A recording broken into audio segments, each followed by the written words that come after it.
नहमदुहु व नुसल्ली अला रसूलिहिल करीम अम्मा बाद फ़अऊज़ु बिल्लाहि मिनश शैतानिर रजीम बिस्मिल्लाहिर रहमानिर रहीम व क़ाल अल्लाहु तआला फ़िल क़ुरआनिल मजीद वल फ़ुरक़ानिल हमीद अऊज़ु बिल्लाहि मिनश शैतानिर रजीम बिस्मिल्लाहिर रहमानिर रहीम लक़द मन्नल्लाहु अलल मुअमिनीना इज़ बअस फ़ीहिम रसूलन मिन अनफुसिहिम यत्लू अलैहिम आयातिहि व युज़क्कीहिम व युअल्लिमुहुमुल किताब वल हिकमह व क़ाल अल्लाहु तआला वरत्तिलिल क़ुरआन तरतीला व क़ाल अन्नबिय्यु सल्लल्लाहु अलैहि वसल्लम खैरुकुम मन तअल्लमल क़ुरआन व अल्लमह व क़ाल अन्नबिय्यु सल्लल्लाहु अलैहि वसल्लम फ़ी मक़ामिन आख़र इक़राउल क़ुरआन कमा उन्ज़िल सदक़ल्लाहुल अलियुल अज़ीम व सदक़ रसूलुहुन नबियुल करीम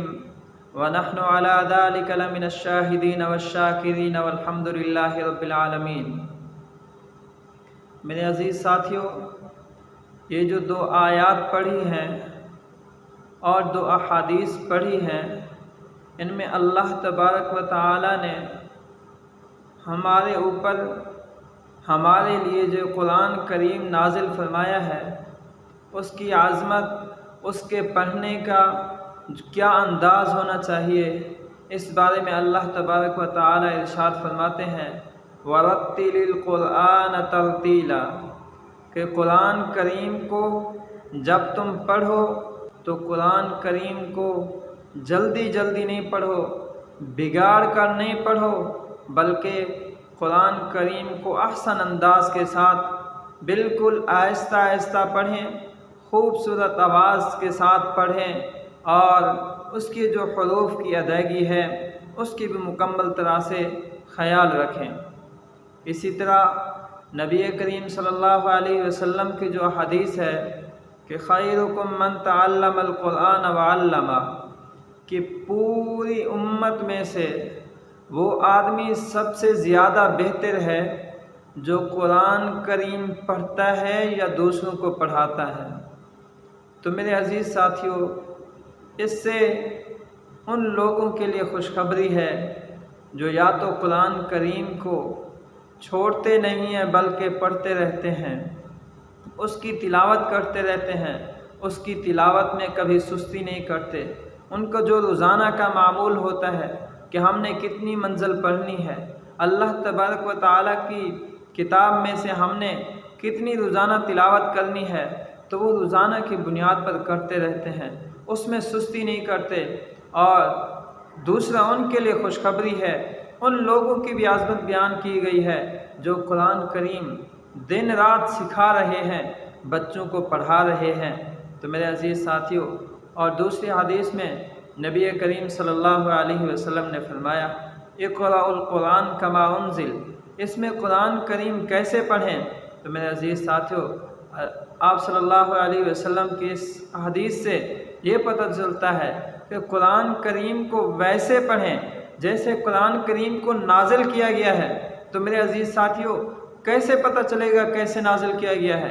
तो मेरे अज़ीज़ साथियों, इससे ये मुराद है कि कुरान करीम को मुकम्मल हुरूफ की अदायगी के साथ पढ़ना चाहिए।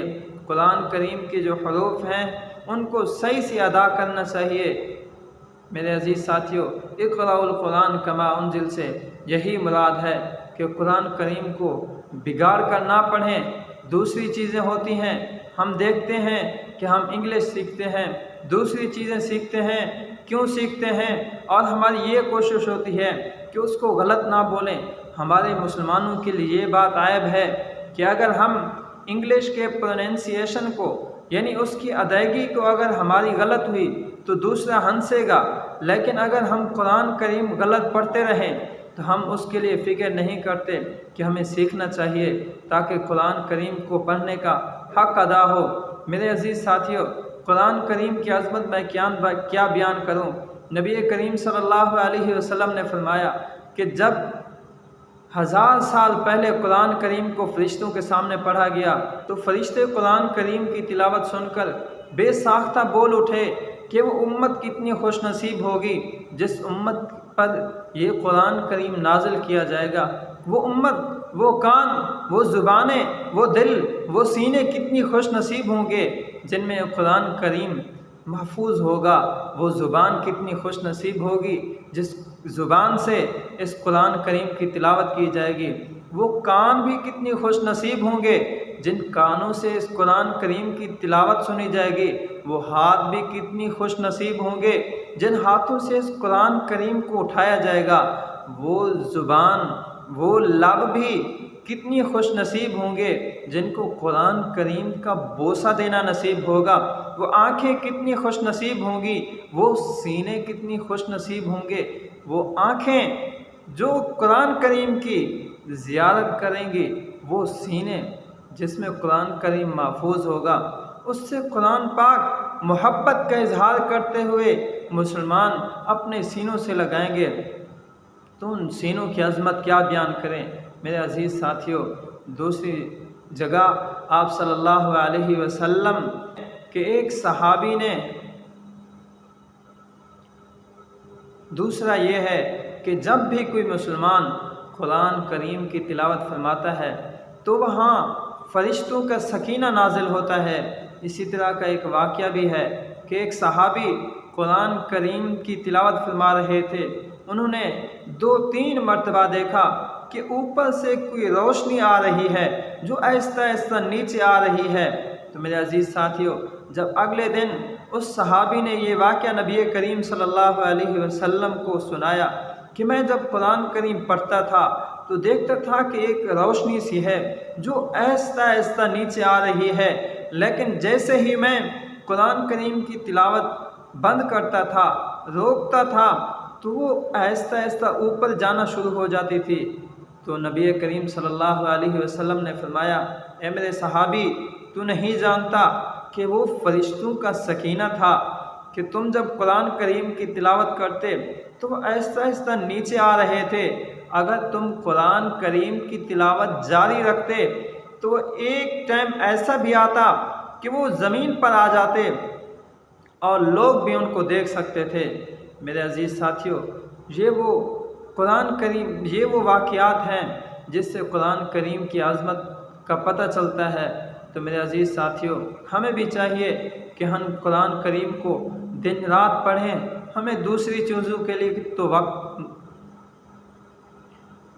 हमें दूसरे फजूल कामों के लिए तो वक्त मिलता है, लेकिन अगर मुसलमान से पूछा जाए तो उसको, बहुत से मुसलमान ऐसे हैं जिनको तिलावत करना तो अलग बात है, तिलावत करने के लिए जो जहन में सोच आती है वो भी नहीं आती होगी कि मुझे तिलावत करनी चाहिए।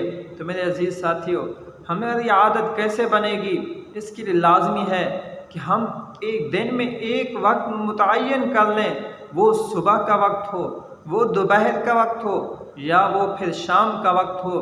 हमें चाहिए कि हम अपने वक्त कोई ना कोई एक वक्त मुतय्यन कर लें जिसमें हमें चाहिए कि कुरान करीम की तिलावत करें।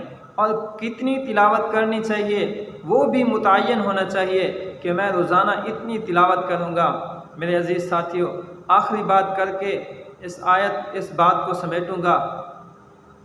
मेरे अज़ीज़ साथियों, कुरान करीम जो पढ़ता है सारी मुश्किलात अल्लाह ताला हल फरमा देते हैं। जितनी भी उलमा बुज़ुर्ग गुज़रे हैं, जिनके वाक़यात सुनकर, जिनकी ज़िंदगी के अहवाल सुनकर जो बड़े बड़े इदारे चलाते थे, तो मेरे अज़ीज़ साथियों, जब उनके बारे में पता चलता है तो वो दिन को कई कई पारे कुरान करीम का एक एक हिस्सा वो रोज़ाना तिलावत करते थे, रात को तिलावत करते थे, दिन को तिलावत करते थे। मेरे अज़ीज़ साथियों, मौलाना हुसैन अहमद मदनी रहमतुल्लाह अलैह के बारे में आता है कि उन्होंने 1 महीने के अंदर कुरान करीम को हिफ्ज़ किया। तो ये वो शौक़ और जज्बा था। मेरे अज़ीज़ साथियों, इसलिए हमें भी चाहिए कि हम कुरान करीम से ज़्यादा मोहब्बत करें, जितनी ज़्यादा हो सके इसकी तिलावत करें, अपने बच्चों को कुरान करीम हिफ्ज़ कराएं ताकि हमारे लिए ये आखिरत में बख्शिश का सबब बन सके।